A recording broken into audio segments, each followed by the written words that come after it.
Channel के सभी दर्शकों को नमस्कार, जय श्री कृष्ण, प्रणाम। जन्म कुंडली में भाग्य, भाग्याधिपति, नवम घर, इनका बड़ा ही महत्व है। आज आपको जानना चाहिए कि भाग्य मनुष्य का अगर बढ़िया है तो चाहे कुछ भी न करे, उसके जिंदगी में सदैव आनंद ही आनंद है। और भाग्य पिछले जन्म के कर्मों का परिणाम होता है। प्रस्तुत उदाहरण जन्म कुंडली में कुंभ लग्न है। कुंभ लग्न में अब हम भाग्येश को कैसे देखें? यहाँ पर आपको बहुत ही स्थिर मन से ध्यान पूर्वक इसको समझना होगा। इसके लिए हम आपको समझाते हैं। जितना आप ध्यान पूर्वक समझेंगे उतना ही आपको आनंद आएगा और यह ज्ञान प्राप्त होगा। देखिए, ये हो गया लग्न। लग्न से गिनती करके जब हम आगे बढ़ते हैं तो ये हो गया भाग्य भाव। यहाँ पर तीन विचार करने हैं हमको। नंबर एक, नवम घर मनुष्य का भाग्य का घर होता है। नवम घर जातक के जो जीवन साथी है उसके छोटे भाई बहनों का घर होता है। जातक का जीवन साथी, उसका परिवार, छोटे भाई बहन उस जातक के साथ कैसा व्यवहार करेंगे, इसलिए यहाँ का बड़ा प्रभाव होता है। जो जीवन का वास्तविक तथ्य है वो इस तरफ से ज्यादा महत्व यहाँ का हो जाता है। क्यों? यहाँ तो मनुष्य पैदा हुआ, कुछ दिन खेला कूदा, फिर खाया पिया, फिर दोस्त मिले, फिर माँ के आंचल में खेल कूद में नदी तालाब में खूब घूमा, मौज मस्ती लिया, पढ़ाई करने गया, विद्या में इस निपुणता आई, शिक्षा दीक्षा का प्रभाव जाकर के फिर आगे उस टैलेंट को निखारना। हमारे पास जो हमारे प्रतिस्पर्धा वाले होते हैं, जो कॉम्पिटिटर होते हैं, उनके साथ से जब हम आगे निकलते हैं तो एक जिम्मेदारी आती है। वो आती है व्यापार अथवा नौकरी अथवा जीवन साथी का सुख। उसके बाद जीवन साथी भोग के बाद फिर रोग आते हैं, मृत्यु का भय सताने लगता है, तब आदमी धर्म की तरफ जाता है। तब उसके भाग्य में अगर धर्म है तो धर्म करेगा और भाग्य की पूंजी जीवन भर वो खाएगा। उसके बाद उसका कर्म, पिता और उसकी ऊंचाइयां, समाज में बुलंदियां, यह सब दसम घर से। और आमदनी का स्रोत, आमदनी का क्षेत्र क्या होगा? 11वें घर से। और किस मद में, किस लक्ष्य को लेकर के वो खर्च करेगा? 12वें घर से। ये भोग भाव है। समझ गए होंगे आप। अब हम भाग्य भाव की चर्चा कर लेते हैं। देखिए, यहाँ का जो स्वामी है इस समय शुक्र है, क्योंकि तुला राशि का शुक्र स्वामी होता है, जो कि भाग्येश भी है, सुखेश भी है। जन्म कुंडली में अब इस व्यक्ति के शुक्र का बड़ा महत्व है। यदि इस व्यक्ति का शुक्र यानी भाग्य का स्वामी जो है वो तो हो गया, शुक्र भाग्येश हो गया। लेकिन यदि भाग्येश शुक्र खराब है तो अब हम क्या करें, कैसे पता करें? थर्ड ऑप्शन क्या है हमारे पास? हमारा भाग्य अगर ठीक नहीं है तो अब हमको कौन संभालेगा? ऐसी अवस्था में यहाँ का जो कारक है वह तुरंत आपको देखना चाहिए कि आपका बृहस्पति, जो कारक है यहाँ का बृहस्पति है, वो किस अवस्था में है। बस आपकी समस्या सुलझ जाएगी। अब जब आपका यहाँ का कारक शुक्र अगर नहीं ठीक है, भाग्येश नहीं ठीक है, और शुक्र किन अवस्थाओं में नहीं ठीक होगा वो भी हम आपके साथ अभी बात करेंगे। परंतु यदि आपका बृहस्पति अच्छा है तो आपकी जिंदगी में चाहे भाग्य भले ही कुछ करे, लेकिन आपका बृहस्पति भाग्य का भी भाग्य वह आपको संभाल देगा। अब हम चलते हैं, इसको समझते हैं। एक व्यक्ति की जन्म कुंडली के द्वारा, मान लो ये कुंभ लग्न की कुंडली है किसी व्यक्ति की। इस व्यक्ति का जो लग्नेश है वो यहाँ पर बैठा है। ठीक। अब इस व्यक्ति का जो षष्ठ भाव का स्वामी है यहाँ पर बैठा है चंद्रमा, ये शनि हो गया, चंद्रमा हो गया। और इस व्यक्ति का धनेश और आमदनी का स्वामी बृहस्पति यहाँ पर बैठा है। ध्यानपूर्वक समझेंगे। और इस भाग्य का स्वामी यहाँ पर बैठा है। तत्काल हम आ जाते हैं, यहाँ पर राहु बैठ गया मान लो, और यहाँ पर केतु बैठ गए। ठीक, अब हम इस पूरी कुंडली को आपके सामने खोलते हैं। ये बुध हो गया, सूर्य हो गया, मंगल हो गया। अब ध्यान पूर्वक देखिएगा, इस व्यक्ति का जन्म जब हुआ तो यह व्यक्ति बड़ी कठिनाइयों से 11 वर्ष काटता है। राहु देखिए 11 अंक पर बैठा है। 11 वर्ष तो इसने बड़ी गरीबी, बड़ी परेशानी, भूखमरी में काटे। उसके बाद अब भाग्य का तमाशा देखो। इस बृहस्पति ने दृष्टि डाली पंचम राहु पर, इस व्यक्ति को मेहनत कष्टता की तरफ दौड़ाया। उस बृहस्पति की कृपा से इस व्यक्ति को धन के लिए दौड़ाया, और पुनः यह व्यक्ति खूब परिश्रम करने लग गया, बहुत परिश्रम करने लग गया। इस व्यक्ति की पढ़ाई रुक गई। किस लिए रुक गई, हमें यहाँ पर समझना है।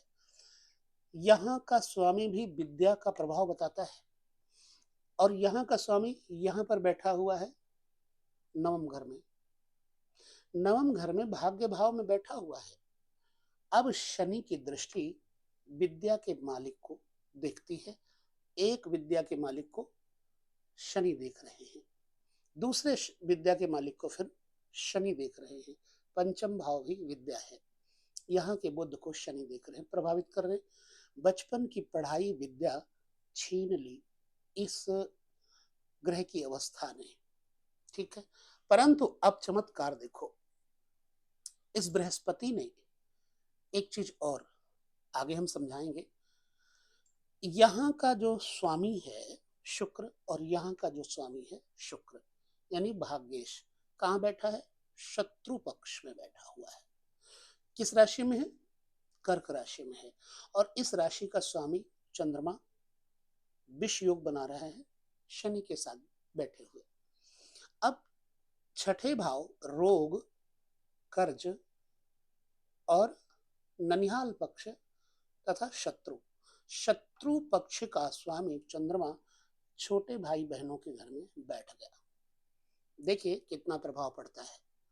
इस व्यक्ति के भाई बहनों के लिए गरीबी से निकल करके इस व्यक्ति ने बहुत परिश्रम करके अपने भाइयों को मार्गदर्शन दिया, जिस प्रकार से भी हो उन भाइयों को, उन संबंधियों को मार्गदर्शन दिया जिनके पास खाने तक को नहीं था। और इसकी बदौलत, इस बृहस्पति की बदौलत उसने सबको मार्ग बताया, और वो आज के समय में इस व्यक्ति के जितने संबंधी हैं बहुत धनाढ्य हो गए, काफी धनाढ्य हो गए। किसकी बदौलत, बृहस्पति की बदौलत। अब जब वो धनाढ्य हो गए, इस व्यक्ति में एक कमी है। वो कमी क्या है, लग्न में राहु। फिर यह व्यक्ति बहुत सोच समझ करके मुंहफट है। हालांकि इसके अंदर आंदोलन शक्ति बड़ी है, योजना शक्ति बड़ी है, राहु की वजह से संकल्प शक्ति बड़ी है। जहां गया इस व्यक्ति ने अपना वहां झंडारोहण किया। लेकिन इस शख्स के अंदर एक कमी है, वो क्या है कि मुंहफट है। क्यों, क्योंकि मुख का स्वामी, वाणी का स्वामी यहाँ बैठा है और शनि से दृष्ट है। ध्यानपूर्वक देखिएगा। दूसरा, सिद्धांतवादी होने के कारण यह साधक साधना भूमि में जाकर के बहुत कुछ हासिल भी करवाते हैं। और पुनः सूर्य बुध बैठे हैं और मंगल यहाँ पर बैठे हैं। हालांकि मंगल बुध की शत्रुता है। अब ये दो ग्रह गर्म होने के कारण इस व्यक्ति के अंदर, इस बुध में जो नसें हैं ब्रेन की, उनको प्रभावित करता है। पुनः शनि नब्जों का स्वामी है, इन्होंने भी प्रभावित किया। इस जातक का सबसे बड़ा वीक पॉइंट कहाँ आया? यहाँ का स्वामी चंद्रमा जो शनि के साथ बैठ के विष योग बना रहे हैं। अब ऐसी अवस्था में इनके छोटे भाई बहन ये सब इनके विरोधी हो गए। जब जैसा कि हमने कई कुंडलियों में आपको बताया, इस व्यक्ति के सब विरोधी हो गए। वर्तमान में यह व्यक्ति अपने सिद्धांतों को लेकर के मजबूत दृढ़ता के साथ अपनी उपासना देव आराधना में लगा। धन के पीछे यह व्यक्ति आज भी नहीं, और जबकि इस व्यक्ति के पास वाहन मकान एक से अनेक हैं और अच्छी स्थिति में मजबूत स्थिति में, फिर भी उस इस व्यक्ति से ऊंचाई पर पहुंचने वाले संबंधियों ने इसको कई बार धोखा दिया, आरोप लगाए, कलंकित किया, परंतु ये अपने दृढ़ता के साथ राहु की बदौलत मजबूत रहा। और पुनः बेशक भाग्य खराब हो गया छठे घर में, लेकिन भाग्य पर बैठ करके बृहस्पति ने ऐसा व्यक्ति को संभाला कि ये सब मुसीबतों से टकरा करके भी आज भी मजबूत अवस्था में दृढ़ अवस्था में खड़ा है। मेरा मतलब क्या है कि आपको इसे समझना चाहिए। और मजे की बात, यह बृहस्पति आमदनी का और धन का कारक भाग्य में बैठा हुआ है। यहाँ यह भी देखना चाहिए कि आयेश और धनेश दोनों ही भाग्य भाव में बैठे हैं। चमत्कारिक रूप से इसके साथ देव आराधना का प्रतिफल यह हुआ कि ये देश विदेश में फेमस हो गया। चाहता कुछ नहीं है, परंतु फेमस बहुत, और आज भी स्पष्टवादी होने के कारण लोगों में ख्याति है। अब आपको यह समझना है कि यहाँ का नवम भाव का स्वामी जो इस वर्तमान में है शुक्र, यहाँ आकर के छठे में बैठ गया, पितृहानि करवाता है। प्रायः पिता से अनबन ही रही, क्योंकि पिता का स्थान है।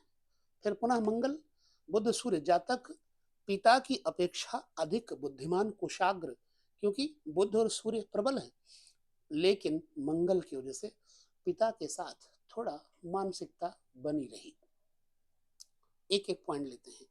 अब मजे की बात देखिए, इस व्यक्ति की एक और जो कमी इस जीवन में आई, इस व्यक्ति की दो बहनें हैं, जिसमें से शनि ने एक बड़ी बहन वो ठीक, लेकिन छोटी बहन शनि ने चंद्रमा को ग्रस लिया, शनि ने बुध को ग्रस लिया।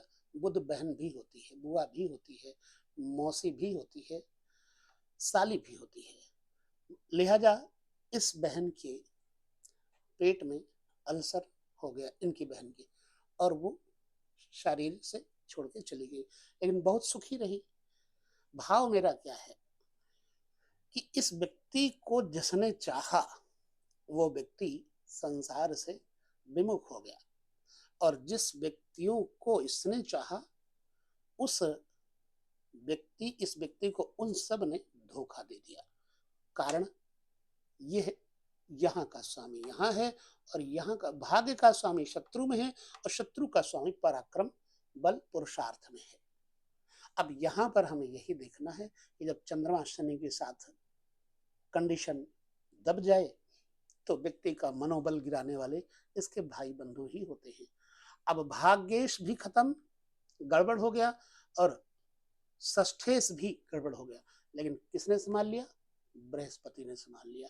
ना इसके पास धन की कमी है और ना ही संतोष की कमी है, काया की भी कमी नहीं है। कुल मिलाकर के ये व्यक्ति मजबूत है, और इसी बृहस्पति की बदौलत संतान पक्षों से भी 3 बच्चे हैं, और तीनों मजबूत। परमात्मा की बड़ी अपार कृपा है। भाव क्या है कि जब बाग आदमी का भाग्य भाव का स्वामी खराब हो जाए, पुनः जब नवम घर पर बुरी दृष्टि पड़े, जैसे भाग्य भाव का स्वामी यहाँ आ गया और नवम भाव पर शनि की दृष्टि पड़ गई, लेकिन धनेश और आयस बृहस्पति ने आकर इस सब को संभाल दिया। कहने का भाव ये है कि जब भाग्येश खराब हो, भाग्य भाव पर बुरी दृष्टि पड़ रही हो, परंतु वहां पर आकर भाग्य का कारक बृहस्पति बैठ जाए तो उस व्यक्ति को मजबूती प्रदान कर देता है। सो आपके सामने ये हमने एक रिजल्ट दे दिया। अब राहु केतु, ये तो एक अलग बात है, इस पर हम फिर कभी चर्चा करेंगे। किसी की कुंडली है, इस पर मैंने आपको बताया। राहु ने हालांकि बृहस्पति को दृष्टि डाली कुंभ में होकर के, लेकिन आध्यात्मिकता की ओर, आध्यात्मिकता की तरफ लेकर गया, ना कि सिद्धांतों की तरफ ले गया, ना कि नीच कोई कर्म करवाया। तो इससे हमें इस बात का पता लगता है कि व्यक्ति का भाग्येश भी खराब हो और भाग्य भाव पर बुरी दृष्टि भी पड़ रही हो, जैसे राहु की दृष्टि पड़ रही है, लेकिन आकर के बृहस्पति ने कैसा चमत्कारिक रूप से संभाला और ये व्यक्ति बहुत मजबूत है। तो आपको ये हमने इसलिए कुंडली दिखाई, बाकी आप अपना व्यू पॉइंट देंगे ताकि आप समझ सके इस कुंडली को। तो बस इस कुंडली के साथ ही हम अगले वीडियो में आपके साथ चर्चा करेंगे। तब तक विदा लेते हैं। नमस्कार, जय श्री कृष्ण, प्रणाम।